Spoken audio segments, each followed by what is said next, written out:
Good morning student. तो आज हम करेंगे क्लास 10th साइंस का chapter 11 the human I and the colourful world part 2। और पार्ट 2 में आज हम डिस्कस करेंगे student atmospheric refraction. Okay, now let's start. Atmospheric refraction student, सबसे पहले हम जान लें कि एटमॉस्फेरिक रिफ्रैक्शन होता क्या है। ओके, तो देखिए student, the refraction of light caused by the Earth's atmosphere is called atmospheric refraction। जब रिफ्रैक्शन ऑफ लाइट अर्थ के एटमॉस्फेयर से होता है स्टूडेंट, तो उसे एटमॉस्फेरिक रिफ्रैक्शन कहते हैं। ओके, तो अर्थ के एटमॉस्फेयर से ये रिफ्रैक्शन क्यों होता है स्टूडेंट? देखिए, the earth atmosphere is having air layers of varying optical density. Earth का जो एटमॉस्फेयर है स्टूडेंट, अर्थ के एटमॉस्फेयर में एयर की बहुत सारी लेयर्स हैं जिस इनकी डेंसिटी अलग अलग है, और अलग अलग डेंसिटी होने के कारण जब उससे लाइट पास करती है स्टूडेंट, वो रिफ्रैक्ट हो जाती है। ओके, देखते हैं स्टूडेंट कैसे ये रिफ्रैक्शन होता है। ओके, देखिए, एटमॉस्फेयर से लाइट सोर्स से लाइट आई, और देखिए वो लाइट स्टूडेंट सीधी ना आकर के रिफ्रैक्ट होके आई है। कैसे आई स्टूडेंट? रिफ्रैक्ट होकर के ऑब्जर्वर की आई तक आई है जो अर्थ पर है। ओके, देन उसके बाद देखिए स्टूडेंट, अगर ऑब्जर्वर सीधा देखता है तो उसको उस ऑब्जेक्ट की पोजीशन कहाँ दिखती है स्टूडेंट? वो उसको यहाँ पर दिखती है। This is called apparent position. This is called apparent position. ये एपरेंट पोजीशन है स्टूडेंट। ओके, और जहाँ से लाइट आई थी, this is real position. This is real position. ऐसा क्यों होता है student? The atmospheric refraction is due to the gradual change in the refractive index of the atmosphere. Atmosphere का जो रिफ्रैक्टिव इंडेक्स है स्टूडेंट, वो चेंज हो रहा है। चेंज क्यों हो रहा है? जो अलग अलग एटमॉस्फेयर से जब नीचे की तरफ लाइट आती है स्टूडेंट, तो उसका जो रिफ्रैक्टिव इंडेक्स है वो चेंज इसलिए हो रहा है स्टूडेंट, जो एयर है, एयर की लेयर्स जो है स्टूडेंट, वो अलग अलग ऑप्टिकल डेंसिटीज़ की है। ओके, अलग अलग ऑप्टिकल डेंसिटीज़ की है। ऐसा इसलिए होता है student. The refractive index of the atmosphere gradually increase toward the surface of the earth. जब हम अर्थ के सरफेस की तरफ आ रहे हैं तो रिफ्रैक्टिव इंडेक्स स्टूडेंट इंक्रीज हो रहा है। ओके, और इंक्रीज क्यों हो रहा है student? Because the hot air above is less dense. क्योंकि जब ऊपर हॉट एयर्स होती हैं स्टूडेंट, वो लेस डेंस होती हैं। यहाँ पर हॉट एयर्स हैं स्टूडेंट, वो लेस डेंस हैं। और जैसे जैसे हम अर्थ के सरफेस के नियर आते हैं स्टूडेंट, कूल एयर मिलती है हमें, और वो कूल एयर जो होती है स्टूडेंट ज़्यादा डेंस होती हैं। Okay, so the light gradually bend toward the normal. इसलिए लाइट नॉर्मल की तरफ बेंड हो जाती है स्टूडेंट, क्योंकि ऊपर क्या है स्टूडेंट? रेयरर मीडियम है। जब हम नीचे की तरफ आते हैं, मीडियम डेंसर हो जाता है। तो जब भी लाइट रेयरर से डेंसर मीडियम की तरफ ट्रैवल करती है स्टूडेंट, जब भी लाइट रेयरर से डेंसर मीडियम की ट्रैवल करती है स्टूडेंट, तो वो क्या करती है?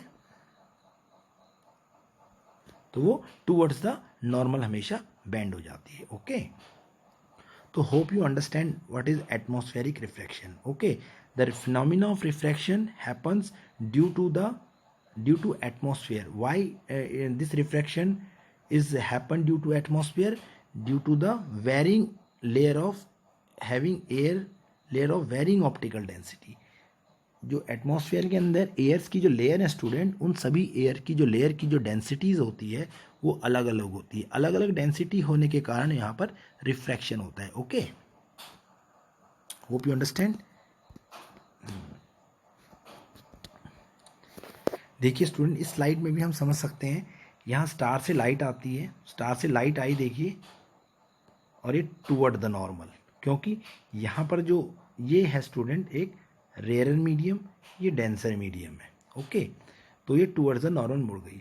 अब ये डेंसर मीडियम और ये नीचे, अब देखिए इस मीडियम के कॉन्टेक्स्ट में, इस मीडियम के कॉन्टेक्स्ट में ये मीडियम आपका रेयरर हो गया, ये डेंसर हो गया। फिर यहाँ पर ये टूवर्ड द नॉर्मल मुड़ जाएगी।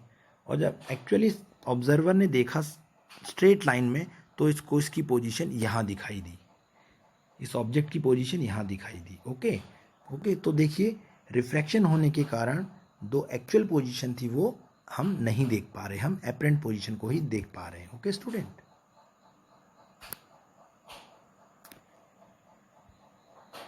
अब बात करते हैं स्टूडेंट हम एटमॉस्फेरिक रिफ्लेक्शन में ट्विंकलिंग ऑफ स्टार की। जो आकाश में तारे चमकते हैं स्टूडेंट, ट्विंकल करते हैं, ये ट्विंकल क्यों करते हैं, वाई? ओके, तो देखिए student, the continuously changing atmosphere reflect the light from the star by different amount, one moment to next. हर एक मोमेंट पे जो रिफ्लेक्शन है स्टूडेंट, जो हर एक मोमेंट पे जो रिफ्लेक्शन है स्टूडेंट, वो कम या ज़्यादा होता है ना, डिफर अमाउंट में डिफरेंस होता है। रिफ्लेक्शन कभी कम हो रहा है, रिफ्लेक्शन कभी ज़्यादा हो रहा है। क्यों ऐसा स्टूडेंट ऐसा हो रहा है? देखिए ये अर्थ का एटमॉस्फेयर है स्टूडेंट, ये एटमॉस्फेयर है, और अर्थ जो होती है वो रोटेट करती रहती है स्टूडेंट, रोटेट करती रहती है। अर्थ का ये एटमॉस्फेयर है, ये भी, इसमें एयर्स होती हैं स्टूडेंट, अलग अलग एयर्स हैं, ये भी रोटेट कर रही हैं, एयर्स भी रोटेट कर रही हैं, इसमें भी एयर रोटेट कर रही हैं। तो कहीं पर रिफ्लेक्शन, कहीं पर एयर्स की डेंसिटी ज़्यादा है, कहीं पर एयर की डेंसिटी कम है, इसलिए कहीं पर रिफ्रैक्शन ज़्यादा होगी, कहीं पर रिफ्रैक्शन कम होगी। जैसे आप इस डायग्राम से देख पा रहे हैं स्टूडेंट, ये रिफ्रैक्शन को फ्लक्चुएट कर रहा है, रिफ्रैक्शन कम या ज़्यादा हो रहा है। ओके, तो कम या ज़्यादा means the star light reaching our eyes, जो स्टार की जो लाइट है स्टूडेंट, जो हमारी आंखों तक पहुंचती है, कभी वो ज़्यादा अमाउंट में पहुंच रही है, कभी वो कम अमाउंट में पहुंच रही है। ज़्यादा अमाउंट में पहुंच रही मीन्स हमें ब्राइटर दिख रहा है, कम अमाउंट में अगर पहुंच रही है तो हमें फेंटर दिख रहा है। ओके, तो जब बार बार ब्राइटर फेंटर हमें दिखता है, ये बार बार ये प्रोसेस फिनोमिना होता है स्टूडेंट, तो हमें ऐसा फील होता है the stars appear to twinkle at night. तो हमें ऐसा लगता है कि वो बार बार जो ब्राइट और फेंटर दिख रहा है, तो ऐसा लगता है कि स्टार ट्विंकल कर रहे हैं। Okay student, it is only due to the atmospheric refraction. अब बात करते हैं स्टूडेंट प्लैनेट्स की। जैसे स्टार ट्विंकल्स करते हैं student, but planets do not twinkle, planet twinkle नहीं करते। ओके, आप सभी जानते हैं student, planets are very closer to earth. Planets जो है हमारे अर्थ के बहुत ज़्यादा क्लोज हैं, और बहुत ज़्यादा क्लोज होने के कारण जो प्लैनेट्स का साइज है बहुत बड़ा हमें दिखाई देता है student. Okay, but in comparison to planet, stars, जो प्लैनेट्स के कंपैरिजन जो स्टार्स होते हैं स्टूडेंट, वो बहुत ज़्यादा दूर होते हैं। ओके, स्टार बहुत ज़्यादा दूर है हमसे, वेरी फार, बहुत दूर है स्टूडेंट। और बहुत ज़्यादा दूर होने के कारण वो जो स्टार से लाइट आती है स्टूडेंट, वो एक ऐसी होती है, पॉइंट सोर्स होती है। स्टार से जो आने वाली लाइट है स्टूडेंट, वो हमें पॉइंट सोर्स में दिखाई देती है। Okay, the light from the star are considered as a point source, and the light from the planet, but planet हमसे बहुत नज़दीक है स्टूडेंट, और बहुत नज़दीक होने के कारण जो प्लेनेट से लाइट आ रही है स्टूडेंट, वो पॉइंट सोर्स नहीं है, वो एक्सटेंडेड सोर्स है। वो क्या है student? Extended source of light. उसके अंदर बहुत सारे पॉइंट सोर्स ऑफ लाइट है, उसके अंदर बहुत सारे, प्लेनेट के अंदर बहुत सारे एक्सटेंडेड सोर्स ऑफ लाइट है, बहुत सारे पॉइंट सोर्स ऑफ लाइट है। प्लेनेट के अंदर बात करें, बहुत सारे पॉइंट सोर्स हैं, so that it is called extended source of light. Okay student, so the light from the planet nullified twinkling effect. ऐसा क्या होता है स्टूडेंट नलीफाई? देखिए, जो प्लैनेट्स होते हैं स्टूडेंट, उसमें बहुत सारे पॉइंट सोर्स हैं, बहुत सारे स्टूडेंट पॉइंट सोर्स हैं। देखिए, अब कुछ पॉइंट सोर्स ऑफ लाइट जो है, इसमें से कुछ डिमिंग इफेक्ट प्रोड्यूस कर रहे हैं, कुछ डिमिंग इफेक्ट प्रोड्यूस कर रहे हैं, और कुछ ऐसे हैं जो ब्राइटर इफेक्ट प्रोड्यूस कर रहे हैं। तो जो डिमिंग इफेक्ट प्रोड्यूस कर रहे हैं, कुछ ब्राइटर इफेक्ट प्रोड्यूस कर रहे हैं, कुछ डिमिंग इफेक्ट कर रहे हैं, कुछ ब्राइटर इफेक्ट प्रोड्यूस कर रहे हैं, तो अल्टीमेटली जो डिमिंग इफेक्ट और ब्राइटर इफेक्ट है स्टूडेंट, ये एक दूसरे को क्या करता है स्टूडेंट? नलीफाई कर देता है। क्या कर देता है? नलीफाई कर देता है, और अल्टीमेटली वो हमें ट्विंकल होते हुए, ट्विंकलिंग इफेक्ट हमें नहीं फील होता। तो हम स्टूडेंट एक स्टेटमेंट की फॉर्म में क्या कह सकते हैं? हम कह सकते हैं student, the continuously changing atmosphere, जो एक एटमॉस्फेयर कंटिन्यूसली चेंज हो रहा है student, the continuously changing atmosphere is unable to cause variation in the light. जो एटमॉस्फेयर जो कंटिन्यूसली चेंज तो हो रहा है स्टूडेंट, लेकिन ये चेंजिंग एटमॉस्फेयर, प्लेनेट से जो लाइट आती है स्टूडेंट, जो बिग साइज प्लेनेट से जो लाइट आ रही है स्टूडेंट, वो लाइट क्या है स्टूडेंट? पॉइंट सोर्स नहीं है, वो पॉइंट सोर्स नहीं, वो एक्सटेंडेड सोर्स ऑफ लाइट है। तो जो लाइट आ रही है स्टूडेंट, उस लाइट को क्या कर रहा है? उसमें वेरिएशन नहीं ला पा रहा है। Okay, unable to cause variation in the light coming from the big size planet. जब लाइट बिग साइज प्लेनेट से आती है स्टूडेंट, तो वो ये जो बिग साइज प्लेनेट से जब आती है स्टूडेंट, बिग साइज प्लेनेट से आने के कारण ये जो एटमॉस्फेरिक जो चेंजिंग कंडीशंस है एटमॉस्फेयर की, जो कंटिन्यूसली चेंज हो रहा है, ये उस लाइट के अंदर रिफ्रैक्शन प्रोड्यूस नहीं कर पा रहा है।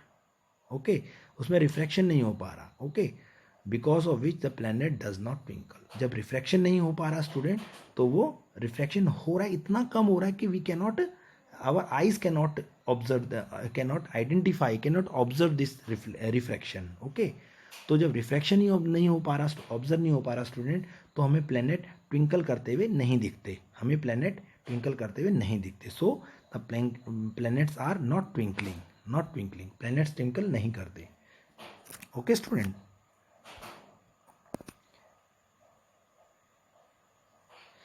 नेक्स्ट इसका जो टॉपिक है स्टूडेंट एटमॉस्फेरिक रिफ्लेक्शन से रिलेटेड, वो है हमारा advance sunrise and delayed sunset. इसमें क्या होता है student, the sun is visible to us about 2 minute before sunrise. Sun के राइज होने से 2 मिनट पहले और सन के सेट होने के 2 मिनट बाद भी हम सन को देख सकते हैं। This is only due to the phenomena of atmospheric reflection. ये क्यों होता है स्टूडेंट, ये ओनली इस फिनोमेना के कारण होता है, एटमॉस्फेरिक रिफ्रैक्शन के कारण। ओके, तो इस रिफ्रैक्शन के फिनोमेना के कारण जो सनराइज और सनसेट का जो टाइमिंग है स्टूडेंट, वो 4 मिनट एक्सटेंड हो जाता है, 4 मिनट एक्सटेंड हो जाता है। ओके, अब देखिए स्टूडेंट, हम समझते हैं इसको। देखिए अभी सन स्टूडेंट, अभी सन राइज नहीं हुआ है, लेकिन सन से जो लाइट है स्टूडेंट वो ऑब्जर्वर तक आई, सन से जो लाइट आई है स्टूडेंट वो ऑब्जर्वर तक आई है। और देखिए आप, वो डायरेक्ट नहीं आई स्टूडेंट, वो रिफ्रैक्ट होके आई है। ओके, रिफ्रैक्ट होके आई है। ओके, बहुत सारी एयर की लेयर हैं, वहां से रिफ्रैक्ट होके लाइट यहाँ तक आई है ऑब्जर्वर तक। ओके, जब ऑब्जर्वर ने सीधा देखा तो उसको ऐसा लगा कि सन की पोजीशन कहाँ है स्टूडेंट, उसको ये लगा कि सन की पोजीशन यहाँ है, but it is apparent position. Sun अभी राइज भी नहीं हुआ है, सन अभी राइज भी नहीं हुआ है, होरिजन के नीचे ही है, लेकिन हमें सन की पोजीशन यहाँ दिख रही है। This is called apparent position of the sun. Okay,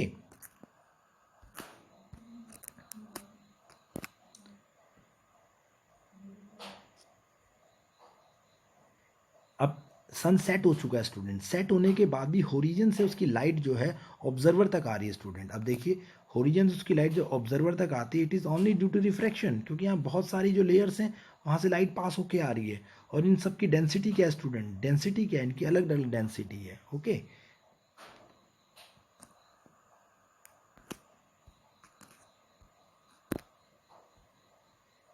और ऑब्जर्वर को ऐसा लग रहा है कि जो सनसेट होने के बाद भी, सनसेट होने के बाद भी उसकी पोजीशन यहाँ पर है। ओके, सनसेट हो चुका है, सन नीचे, होरिजन के नीचे चला गया, देखिए सन सनसेट हो गया, लेकिन अभी भी ऑब्जर्वर को सन यहाँ दिख रहा है, इट इज़ एपरेंट पोजीशन।